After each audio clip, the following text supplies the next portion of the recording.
Everyone म हजुरहरूको nurse Amrita है। म आज हजुरहरूलाई हाम्रो किडनीलाई कसरी हेल्दी राख्न सकिन्छ भन्ने कुरामा चाहिँ केही कुरा भनौँ भनेर आइरहेकी छु। सुनिदिनु होला, मन पर्यो भने लाइक कमेन्ट सब्सक्राइब गर्न नभुल्नु होला है। त हाम्रो किडनीलाई कसरी स्वस्थ राख्न सकिन्छ? हाम्रो किडनीलाई स्वस्थ राख्नको लागि सुरुमा 1 नम्बरमा छ हामीले प्रशस्त मात्रामा पानी पिउने।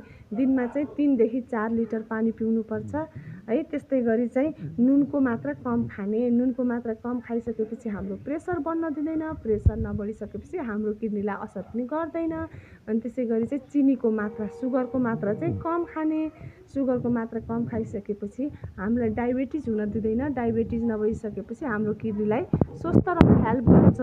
अनि त्यस्तै गरी चाहिँ डेली चाहिँ हामीले एक्सर्साइज गर्नुपर्छ है। डेली 30 मिनट्स जति चाहिँ हामीले एक्सर्साइज गर्नुपर्छ। एक्सर्साइज गर्दा हाम्रो शरीरमा ब्लड राम्रोसँग सर्कुलेसन हुन पाउँछ, जसले गर्दा किडनीलाई स्वस्थ हुन हेल्प गर्छ।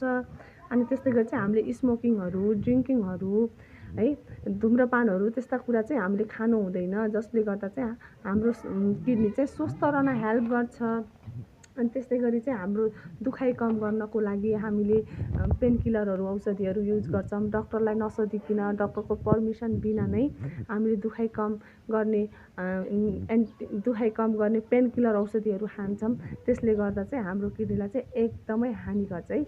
यो कुरा नि छोड्नु पर्यो।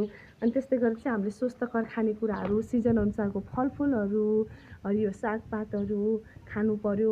बजारमा पाइने प्याकिङ गरेका बिस्किटहरू, चाउचोहरू, अस्वस्थ खानेकुराहरू खानु भएन, जसले गर्दा चाहिँ हाम्रो मृगौलालाई चाहिँ स्वस्थ राख्दैन। त्यो खानेकुराहरूले हामीले चाहिँ स्वस्थ फलफुलहरू, स्वस्थकर खानेकुराहरू खानु पर्यो, जसले गर्दा चाहिँ हाम्रो मृगौलालाई चाहिँ हेल्दी राख्न हेल्प गर्छ है। त यिनी कुरामा चाहिँ हामीले हेल्प गर्यो भने चाहिँ हाम्रो किडनी चाहिँ एकदमै स्वस्थ रहन्छ।